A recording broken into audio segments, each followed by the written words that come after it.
Hello दोस्तों, स्वागत है आपका हमारे यूट्यूब चैनल पर। आज है 1 अक्टूबर और 1 अक्टूबर के जितने भी इम्पोर्टेंट क्वेश्चंस बन सकते हैं उसको हम इस वीडियो के माध्यम से डिस्कस करेंगे और साथ ही क्वेश्चन से रिलेटेड इम्पोर्टेंट फैक्ट की भी बारे में जानकारी करेंगे। तो चलिए पूरा वीडियो देखते हैं और शुरुआत करते हैं पहले क्वेश्चन की। पहला क्वेश्चन है, परमाणु हथियारों के कुल उन्मूलन के लिए अंतर्राष्ट्रीय दिवस, international day for the total elimination of nuclear weapons, किस दिन मनाया जाता है? तो इसका करेक्ट आंसर है 26 सितंबर।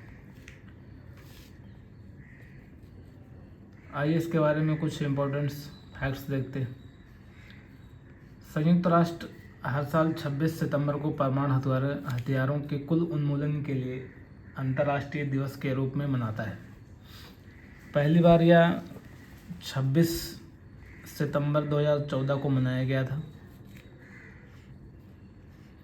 दूसरा क्वेश्चन है, पहली इंडियन मोटो जीपी रेस किसने जीत ली है? तो इसका करेक्ट आंसर है सी, मार्को बेजिची। मार्को बेजिची ने हाल ही में इंडियन मोटो जीपी रेस जीता है, जो कि नोएडा में चल रहा था। इम्पोर्टेंट फैक्ट्स देखते हैं। इटालियन राइडर मार्को बेजिची ने 2023 मोटो जीपी सीजन के लिए पहली इंडियन ग्रैंड प्रिक्स में जीत हासिल की है। इसका आयोजन उत्तर प्रदेश के ग्रेटर नोएडा स्थित बुद्ध इंटरनेशनल सर्किट में 22 से 24 सितंबर तक किया गया था। भारत ने ग्रेटर नोएडा के बुद्ध इंटरनेशनल सर्किट में अपनी पहली मोटो जीपी विश्व चैंपियनशिप दौड़ की मेजबानी की है। यह ट्रैक पहले ही 2011 से 2013 तक लगातार 3 वर्षों तक आयोजित फार्मूला 1 इंडियन ग्रांड प्रीमियर की मेजबानी कर चुका हुआ है। कदई यासीन अहमद भारत से ऐसे एकमात्र प्रतिनिधि थे जिन्होंने पहला ग्रैंड प्रिक्स जीता था। नेक्स्ट क्वेश्चन है, किस देश के पूर्व राष्ट्रपति जियो जॉर्जियो ने नेपोलिटो का निधन हो गया है?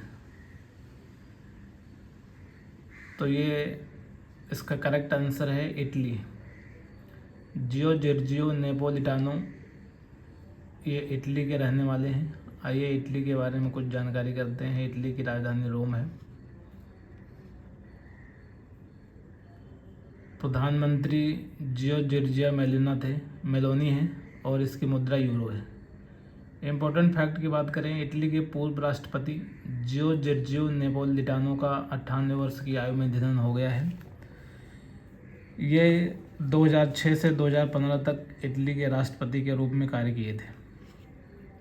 नेक्स्ट क्वेश्चन है, भारत ने किस देश के साथ मिलकर युद्धाभ्यास के 19वें संस्करण में भाग लिया है? तो इसका करेक्ट आंसर है अमेरिका। आइए कुछ फैक्ट्स जानते हैं।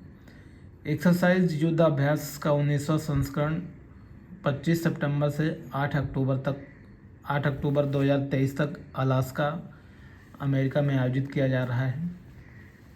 यह भारतीय सेना और अमेरिकी द्वारा संयुक्त रूप से आयोजित एक वार्षिक अभ्यास है। मराठा लाइट इन्फेंट्री रेजिमेंट से जुड़ी एक बटालियन भी इस युद्ध में भारतीय सेना का नेतृत्व करेगी। आइए देखते हैं अमेरिका के साथ और कौन से सैन्य अभ्यास होते हैं। वज्र प्रहार है, युद्धाभ्यास है, रेड फ्लैग 16-1, कॉप इंडिया है, मालाबार एक्सरसाइज है और टाइगर ट्रम्प है। नेक्स्ट क्वेश्चन है, किस देश की टीम वनडे इतिहास में 3000 छक्के लगाने वाली दुनिया की पहली क्रिकेट टीम बन गई है? तो इसका सही उत्तर है दोस्तों अपना भारत देश। कुछ इम्पोर्टेंट फैक्ट्स के बारे में जानकारी करते हैं। भारतीय क्रिकेट टीम ने ऑस्ट्रेलिया के खिलाफ चल रही मौजूदा वनडे सीरीज के दूसरे मैच में भारत ने कुल 18 छक्के लगाए और इसी के साथ भारतीय टीम वनडे इतिहास में 3000 छक्के लगाने वाली दुनिया की पहली क्रिकेट टीम बन गई है। वेस्ट इंडीज़ दूसरे नंबर पर है, उसने 2953 छक्कों के साथ दूसरे स्थान पर अपनी स्थान बनाया है, जबकि पाकिस्तान 2566 छक्कों के साथ तीसरे पायदान पर रहा। भारत एक दिवसीय क्रिकेट पारी में सबसे अधिक छक्के लगाने वाली टीम भी बन गई है। सबसे अधिक छक्के 39 छक्के लगाए हैं। वनडे क्रिकेट में सर्वाधिक छक्के लगाने वाली 3 टीमें हैं। पहला इंडिया है, 3007 से ऊपर छक्के लगा चुकी है। वेस्ट इंडीज़ 2953 से अधिक लगाई है। पाकिस्तान 2566 प्लस छक्के लगाई है एक दिवसीय क्रिकेट टीम में। नेक्स्ट है अंत्योदय दिवस भारत में किसकी जयंती के रूप में मनाया जाता है? तो इसका करेक्ट आंसर है पंडित दीनदयाल उपाध्याय।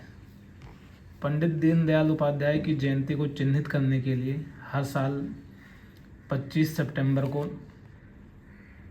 अंत्योदय दिवस मनाया जाता है। अंत्योदय का अर्थ है गरीब से गरीब व्यक्ति का उत्थान या अंतिम व्यक्ति का उत्थान है।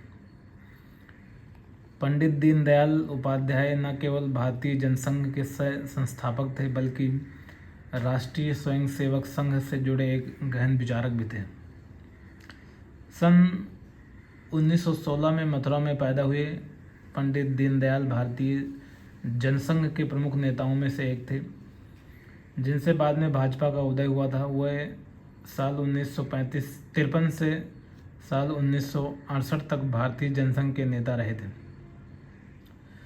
दीनदयाल उपाध्याय ने हिंदुत्व राष्ट्रवाद की विचारधारा के प्रसार के लिए उत्तर प्रदेश के लखनऊ से एक मासिक पत्रिका, जिसका नाम राष्ट्रधर्म था, शुभारंभ किया।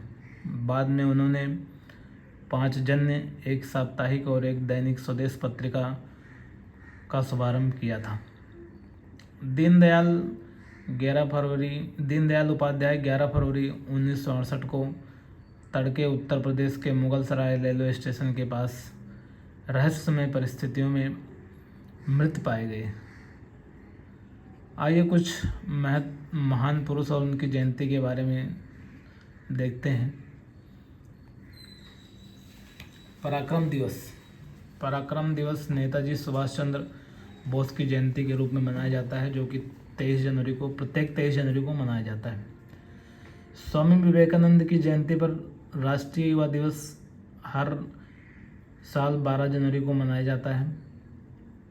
डॉक्टर सर्वपल्ली राधाकृष्णन की जयंती पर प्रत्येक 5 सितंबर को शिक्षक दिवस के रूप में मनाया जाता है। पंडित जवाहरलाल नेहरू की जयंती पर प्रत्येक 14 नवंबर को बाल दिवस के रूप में मनाया जाता है। 20 अगस्त को सद्भावना दिवस राजीव गांधी की याद में मनाया जाता है। 23 दिसंबर को किसान दिवस चौधरी चरण सिंह के याद में मनाया जाता है। समानता दिवस 14 अप्रैल को भारत रत्न भीमराव अंबेडकर की जयंती पर मनाया जाता है। राष्ट्रीय सांख्यिकी दिवस 29 जून प्रसिद्ध वैज्ञानिक एवं सांख्यविद प्रोफेसर प्रशांत चंद्र महालनोबिस की जयंती पर मनाया जाता है। और राष्ट्रीय खेल दिवस 29 अगस्त हॉकी के जादूगर कहे जाने वाले मेजर ध्यानचंद के जयंती पर मनाया जाता है। नेक्स्ट क्वेश्चन है दोस्तों, रक्षा मंत्री राजनाथ सिंह ने किस संस्था के आकस्मिक श्रमिकों को लाभ पहुंचाने वाली एक नई पॉलिसी पेश की है? तो इसका सही आंसर है सीमा सड़क संगठन। आइए इसके बारे में कुछ महत्वपूर्ण जानकारी करते हैं। रक्षा मंत्री राजनाथ सिंह ने देश की दूरस्थ सीमाओं पर बुनियादी ढांचे को बढ़ाने के मिशन पर बॉर्डर रोड ऑर्गेनाइजेशन द्वारा नियोजित एक आकस्मिक श्रमिकों के जीवन को बेहतर बनाने के उद्देश्य से एक अभूतपूर्व नीति का अनावरण किया है। बीआरओ लगभग 1 लाख आकस्मिक श्रमिकों को रोजगार देता है जो लद्दाख, अरुणाचल प्रदेश, सिक्किम से लेकर उत्तराखंड और हिमाचल प्रदेश के सीमा क्षेत्रों में बुनियादी ढांचे के निर्माण के लिए अधिक परिश्रम करते हैं। इन परियोजनाओं में सड़कें, पुल, सुरंग, हवाई क्षेत्र और हेलीपैड शामिल हैं। दुर्भाग्य से कठिन परिस्थितियों और प्रतिकूल जलवायु के परिणाम स्वरूप कभी कभी इन्हें अपनी जान भी गंवानी पड़ती है। जब इन श्रमिकों की असामयिक मृत्यु हो जाती है तो परिवहन का बोझ उनके परिवारों पर पड़ता है।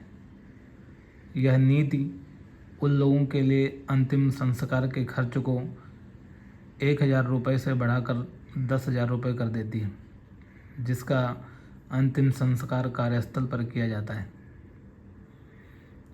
अब तक सरकारी खर्च पर शवों को सुरक्षित करने और परिवहन की सुविधा विशेष रूप से बीआरओ के जनरल रिजर्व इंजीनियर फोर्स कर्मियों के लिए उपलब्ध थी।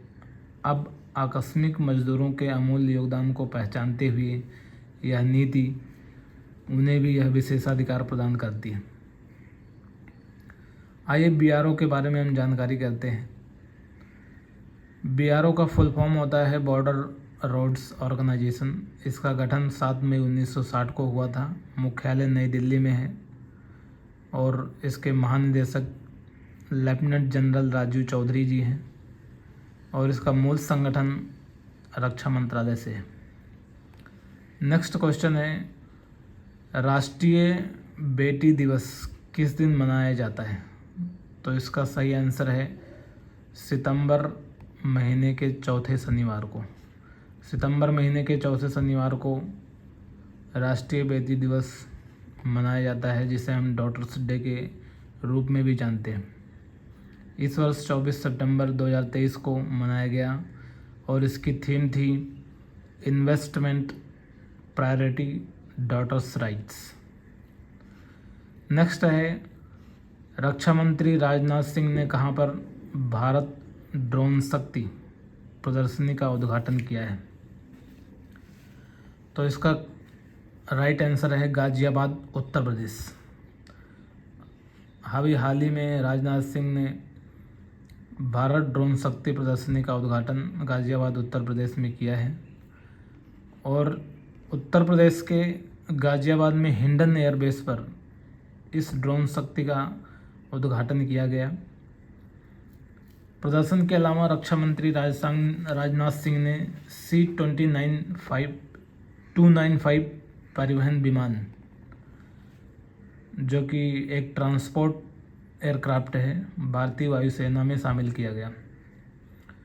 भारतीय वायुसेना को हाल ही में स्पेन से अपना पहला C-295 विमान प्राप्त हुआ था। नेक्स्ट है, केंद्रीय नागरिक उड्डयन मंत्री ज्योतिरादित्य सिंधिया ने अक्टूबर 2023 तक किस राज्य में 3 नए हवाई मार्ग स्थापित करने की घोषणा की है? तो इसका करेक्ट आंसर है अरुणाचल प्रदेश। अभी हाल ही में ज्योतिरादित्य सिंधिया ने 3 नए हवाई मार्ग स्थापित करने की घोषणा की है। आइए देखते हैं कुछ इम्पोर्टेंट टॉपिक्स। नागरिक उड्डयन मंत्री ज्योतिरादित्य सिंधिया ने घोषणा की, इस साल अक्टूबर में अरुणाचल प्रदेश में 3 हवाई मार्गों पर विमानों का परिचालन शुरू किया जाएगा। अरुणाचल प्रदेश के लोहित जिले के तेजू हवाई अड्डे पर स्थापित नए अवसंरचना का उद्घाटन करने के बाद सिंधिया ने कहा कि केंद्र की उड़ान 5 योजना के तहत लोगों के होलोंगी के डोनी पोलो हवाई अड्डे ईटानगर से नई दिल्ली के बीच उड़ान सेवा शुरू की जाएगी। इसके अलावा ईटानगर से आसाम के जोरहाट के बीच एवं ईटानगर से पूर्वी सियांग के रुसिन के बीच विमान सेवा शुरू की जाएगी। तेजू हवाई अड्डा अरुणाचल में डोनी पोलो, पासीघाट और जीरो के बाद चौथा और पूर्वोत्तर में 17वां हवाई अड्डा है। आइए अरुणाचल प्रदेश के बारे में जानकारी करते हैं। अरुणाचल प्रदेश के मुख्यमंत्री हैं पेमा खांडू, राज्यपाल हैं कैवल्य त्रिविक्रम परनाइक। स्थापना हुई थी 1987 20 जनवरी 1987 को।